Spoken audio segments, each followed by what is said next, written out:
elevação, elevo, crescimento, subida, processo de fortalecimento espiritual, junto com o tema do dia, que é sola Escritura, ou somente a palavra de Deus. E aí veio à minha mente que não há elevação sem Bíblia, não há elevo sem o Evangelho. O texto de Romanos capítulo 1, versos 16 e 17, diz assim: porque não me envergonho do Evangelho, pois é o poder de Deus para a salvação de todo aquele que crê, primeiro do judeu e também do grego, porque nele se descobre a justiça de Deus e fé em fé, como está escrito: mas o justo viverá da fé. O apóstolo Paulo declara com muita clareza o porquê de não se envergonhar do Evangelho de Cristo. E certamente que nós nos juntamos ao apóstolo Paulo para dizer nesta noite: eu não me envergonho do Evangelho. Nós nos juntamos a ele porque definimos viver para Jesus, definimos que o Evangelho é a norma da nossa vida, que a mensagem do Evangelho é aquilo que de fato nós queremos viver intensamente. Mas nesses dias confusos que nós estamos vivendo, talvez a pergunta que devemos nos fazer é a seguinte: será que nós sabemos de fato o significado do Evangelho? Como hoje é dia do professor, eu pensei de iniciar esta mensagem bem pedagogicamente, já compartilhando com vocês de 4 palavras-chave que devem permear nossa mente nessa noite. Palavras que têm a ver com aquilo que o Evangelho representa, palavras que têm a ver com aquilo que nós entendemos ser o Evangelho de Cristo. Então, se você quiser copiar, são as seguintes palavras: o Evangelho é definitivo, o Evangelho é objetivo, o Evangelho é efetivo e o Evangelho é redentivo. 4 coisas significativas, importantes a respeito do Evangelho. O Evangelho é definitivo, o Evangelho é objetivo, o Evangelho é efetivo e o Evangelho é redentivo. Então vamos pensar rapidamente nessas 4 realidades, nessas 4 declarações a respeito do Evangelho de Cristo. Então, em primeiro lugar, o Evangelho é definitivo. Quando nós pensamos no Evangelho, e o apóstolo Paulo diz assim: eu não me envergonho do Evangelho, porque o Evangelho é o poder de Deus para a salvação de todo aquele que crê. Quando nós pensamos no Evangelho, nós pensamos numa mensagem definitiva. O Evangelho não é abstrato, incerto. O Evangelho é bem definido naquilo que se propõe. Assim, quando nós lemos o Evangelho e nos envolvemos com o Evangelho, no Evangelho nós não precisamos conjecturar. Por conta do Evangelho, nós não precisamos ficar aqui tentando adivinhar as coisas. O Evangelho é definitivo no sentido de ter uma mensagem muito concreta para a nossa vida, mas além disso, o Evangelho é definitivo porque o Evangelho tem um sentido eterno. Os efeitos do Evangelho não estão presos às realidades desta vida. Os efeitos do Evangelho ultrapassam as realidades desta vida. Os efeitos do Evangelho acontecem de maneira definitiva na vida daquele que crê. Os textos mais conhecidos da Bíblia é João 3,16, que diz: porque Deus amou o mundo de tal maneira que deu o seu Filho unigênito, para que todo aquele que nele crê não pereça, mas tenha a vida definitiva, a vida eterna. O Evangelho é definitivo porque ele tem uma mensagem de eternidade. Queridos, que bênção! a segurança da vida eterna que o Evangelho nos propõe. O apóstolo Paulo, escrevendo nesta carta aos Romanos, ainda no capítulo 1, nos versos 1 a 3, ele diz assim: Paulo, servo de Jesus Cristo, chamado para ser apóstolo, separado para o Evangelho de Deus, o qual antes prometeu pelos profetas nas Santas Escrituras, acerca de seu filho, que nasceu na descendência de Davi segundo a carne. E aí ele continua falando sobre as realidades do Evangelho, daquilo que o Evangelho prometeu e daquilo que se cumpre na pessoa de Jesus Cristo, o nosso amado Salvador. Quando Jesus passa, e ele é visto por João Batista, e João Batista faz a declaração: eis o Cordeiro de Deus que tira o pecado do mundo. João Batista, em outras palavras, estava dizendo: ali está aquele que vai fazer uma obra definitiva na história da humanidade. Porque até então, antes de Jesus chegar ao mundo, os sacrifícios eram temporários, de ano a ano tinha de ir lá e fazer o sacrifício, e de novo, eram sacrifícios temporários que eram apresentados para trazer perdão para os pecados, eram sacrifícios temporários que precisavam ser apresentados de tempos em tempos, até que Jesus, o Filho de Deus, vem ao mundo, e na cruz de Cristo, Ele faz um sacrifício definitivo. Por isso nós não precisamos mais apresentar sacrifícios, não precisamos mais imolar cordeiros, não precisamos mais fazer coisa alguma no sentido de criarmos méritos humanos e pessoais para nos apresentar diante de Deus, porque o sacrifício definitivo de Cristo Jesus já foi feito, e Ele satisfez a justiça de Deus através do seu sacrifício. O Evangelho é definitivo. Segundo lugar, o Evangelho é objetivo. O apóstolo Paulo diz assim: porque eu não me envergonho do Evangelho, pois o Evangelho é o poder de Deus para a salvação.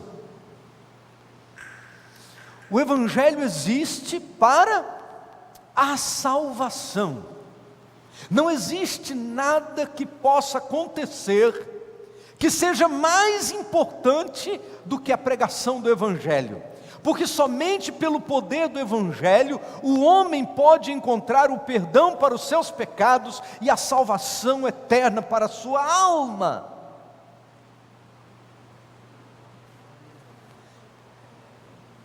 Ninguém é salvo, preste atenção nisso. Ninguém é salvo de seus pecados por conta de um milagre.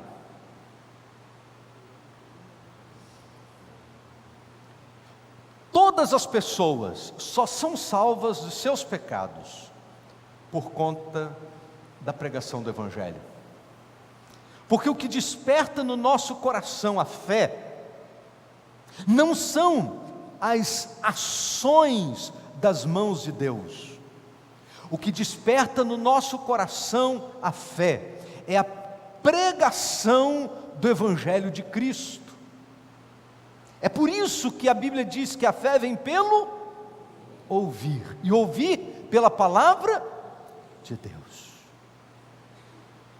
É por isso que Jesus disse: na verdade vos digo que quem ouve a minha palavra e crê naquele que me enviou, tem a vida eterna e não entra em condenação, mas já passou da morte para a vida. O Evangelho, ele é esse objetivo de Deus, é esse propósito de Deus de salvar a vida humana. Na carta que Paulo escreveu aos Coríntios, capítulo 1, na primeira carta, no verso 21, ele diz assim: visto como na sabedoria de Deus o mundo não conheceu a Deus, pela sua sabedoria, aprouve a Deus, isto é, foi da vontade de Deus, salvar-nos pela loucura da pregação. 1 Pedro capítulo 1, verso 23 a 25 diz assim: sendo de novo gerados, não de semente corruptível, mas de incorruptível, pela palavra de Deus viva, que permanece para sempre, porque toda carne é como a erva, e toda glória do homem como a flor da erva. Secou-se a erva, caiu a flor, mas a palavra do Senhor permanece para sempre. Esta é a palavra que entre vós foi evangelizada. O que a palavra de Deus diz é que é pelo poder da palavra de Deus que nós somos alcançados pela graça do Senhor. É quando a palavra de Deus, como semente, cai nesse solo chamado coração, e aí dá os frutos da vida eterna, segundo a palavra do Senhor. Esse é o objetivo do Evangelho, é o propósito do Evangelho. Em terceiro lugar, o Evangelho é efetivo, isto é, o Evangelho é capaz. Como que nós estamos aqui a cada domingo compartilhando da mensagem do Evangelho, e como que o Evangelho vai fazendo transformações e transformações e transformações na vida de cada pessoa que crê. A fé não acontece de maneira coletiva, a fé acontece de maneira individualizada, no coração de cada pessoa. E quem faz isso acontecer não é a eloquência humana, quem faz isso acontecer não é a beleza da música que cantamos, o que faz isso acontecer não é a plástica do culto que apresentamos, não, nada disso. O que faz isso acontecer é a efetividade do poder de Deus que se manifesta pela proclamação do Evangelho. Por isso o apóstolo Paulo diz: eu não me envergonho do Evangelho, porque o Evangelho é o poder de Deus para a salvação de todo aquele que crê. Há duas verdades fantásticas nessa expressão, todo aquele que crê. Primeiro, a primeira verdade é que o Evangelho, ele é o poder de Deus para a salvação de todas as pessoas indistintamente.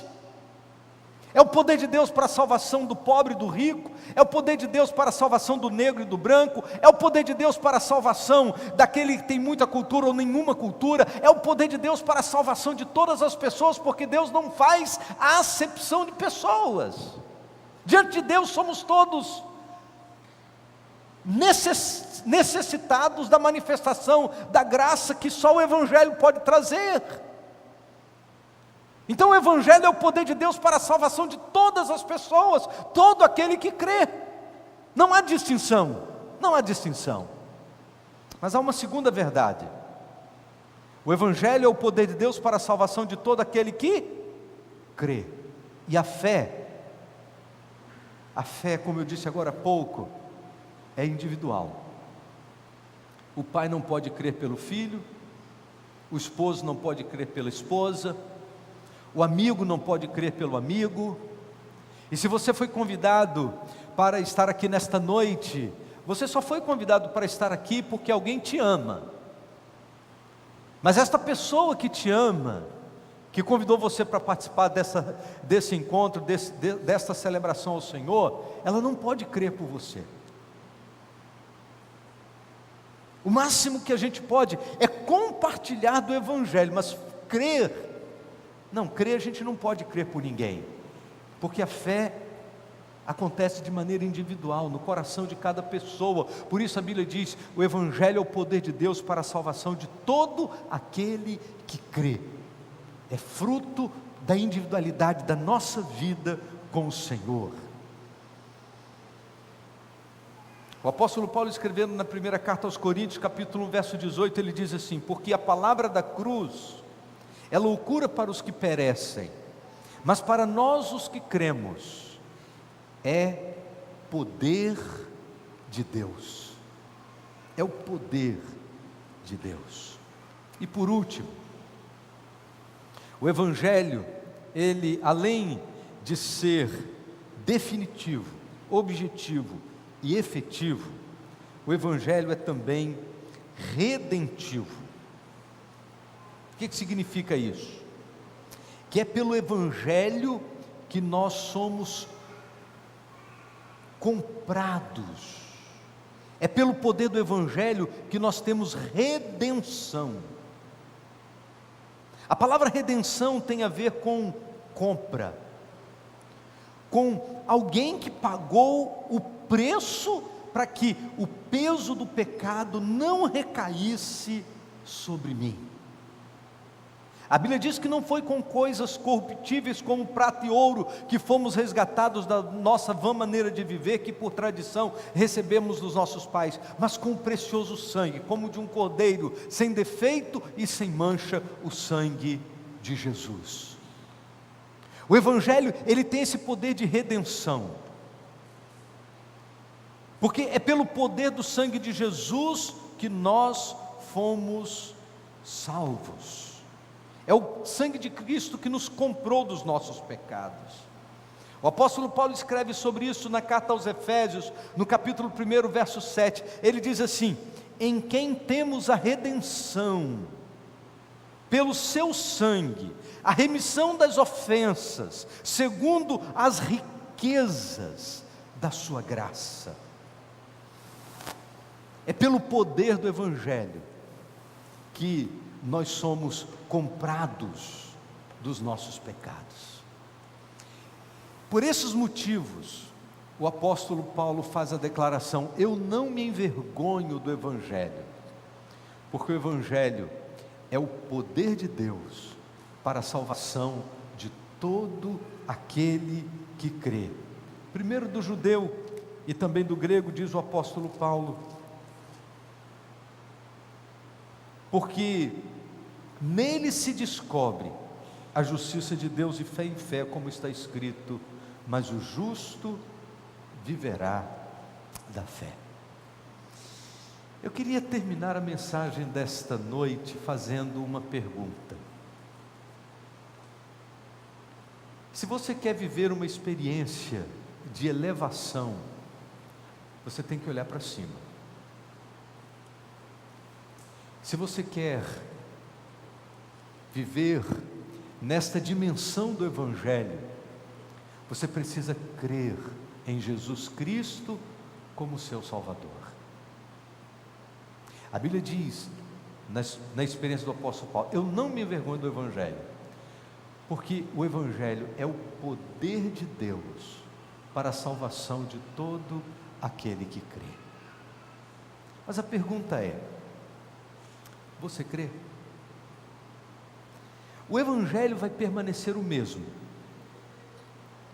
Os efeitos do sacrifício de Jesus vão permanecer os mesmos. A sua fé ou a sua descrença não muda o Evangelho, mas a sua fé ou a sua descrença pode mudar completamente os rumos da sua vida. O apóstolo Paulo dizia: eu não me envergonho do Evangelho, porque é o poder de Deus para a salvação de todo aquele que crê. Eu me junto ao apóstolo Paulo nesta noite para dizer: eu também não me envergonho do Evangelho, porque eu também creio que o Evangelho é o poder de Deus para a minha salvação, porque eu creio plenamente no Evangelho. Aqui tem muita gente que já tomou essa decisão de fé, muita gente que também já entregou a sua vida a Jesus, e muita gente que já pôde declarar com os seus lábios, com os seus gestos, com a sua vida: eu não me envergonho do Evangelho, porque o Evangelho é o poder de Deus para a salvação de todo aquele que crê. Nós vamos orar ao Senhor. Feche seus olhos, vamos falar com Deus. Ó Deus bendito, nosso Pai, obrigado, Senhor Deus, porque o Evangelho é o poder do Senhor para a salvação de todo aquele que crê. Se porventura, ó Deus, existir entre nós qualquer pessoa que ainda não tenha depositado a sua confiança em Jesus, e ainda não tenha desfrutado do poder do Evangelho em sua vida, ó Deus, que seja esta noite ainda a oportunidade de mudança, para que possam desfrutar com alegria do perdão que o Senhor traz, do refrigério para a sua alma e de uma nova caminhada na presença do Senhor. Ó Deus bendito, nós te adoramos, porque o Evangelho alcançou a nossa vida de maneira definitiva. Obrigado, Senhor Deus, porque a salvação não depende de performance humana, a salvação depende da ação do Senhor, e nós te louvamos, ó Deus, porque o Evangelho chegou para ficar. Obrigado, ó Deus, porque a nossa vida está segura em tuas mãos. Queremos andar na tua presença e desfrutar do poder do Evangelho em todos os momentos e circunstâncias da nossa vida. Nós te adoramos, bendizemos o teu nome pela bênção do Evangelho e pedimos, Deus, em nome de Jesus, continue cuidando da nossa vida, conduzindo a nossa vida, continue, ó Deus, manifestando a tua graça. Nós precisamos da tua graça sobre nós. Continue conduzindo-nos, ó Deus, com o teu poder, com as tuas mãos de bondade, e oramos, ó Deus, para que o Evangelho seja uma marca na vida de todos nós que estamos aqui reunidos na tua presença. Agora, Deus, após esse momento de culto, de adoração e louvor ao teu nome, pedimos que o Senhor nos conduza em segurança para nossa casa. Dá-nos, ó Deus, uma semana inteira na tua presença, e que, ó Deus, nas muitas oportunidades que vamos ter no decorrer desta semana, que seja o Evangelho do Senhor presente em nossos lábios, presente em nosso comportamento, presente nas nossas ações, nas nossas atitudes, que o Evangelho de Cristo conduza a vida de todos nós, em nome de Jesus, amém, Senhor.